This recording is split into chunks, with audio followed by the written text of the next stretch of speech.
नमस्कार विद्यार्थी मित्रांनो, MPSC टॉक्समध्ये आपले स्वागत आहे।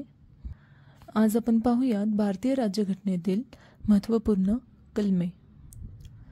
सुरुवात करूया मूलभूत हक्कांपासून। घटनेत सध्या मूलभूत हक्काचे 6 गट आहेत।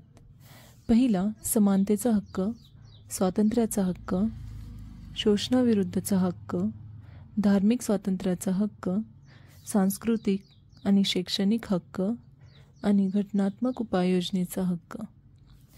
तर पहिल्या पार्टमध्ये समानतेचा हक्क कलम 14 ते 18, कलम 14 कायद्यापुढे समानता, कलम 15 धर्म, वंश, जात, लिंग, जन्मस्थान या कारणावरून भेदभाव करणे अयोग्य, कलम 16 सार्वजनिक रोजगाराबाबत समान संधी, कलम 17 अस्पृश्यता बंदी, कलम 18 किताबे नष्ट। किताब नष्ट याचाच अर्थ पदव्या किंवा तनखे रद्द करणे। दुसरा पार्ट आहे स्वातंत्र्याचा हक्क, कलम 19 ते 22।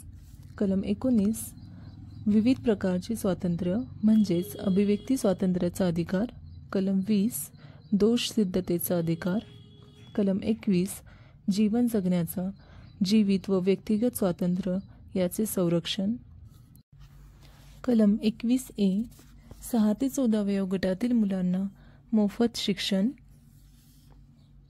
कलम 22 अटक व स्थानबद्धतेविरुद्ध अधिकार, कलम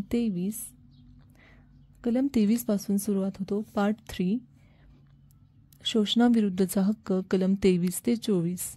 यामध्ये आहे कलम 23 माणसाचा अव्यापार आणि वेठबिगारी यांना सक्त मनाई, कलम 24 कारखाने इत्यादीमध्ये धोकादायक ठिकाणी कामासाठी बालकांना ठेवण्यास मनाई। चौथा पार्ट आहे धार्मिक स्वातंत्र्याचा हक्क, कलम 25 ते 28। कलम 25 आपल्या मनाप्रमाणे धर्माचे मुक्त प्रकटीकरण, आचरण आणि प्रचार करण्याचे स्वातंत्र्य, कलम 26 धार्मिक संस्था स्थापन करण्याचा हक्क,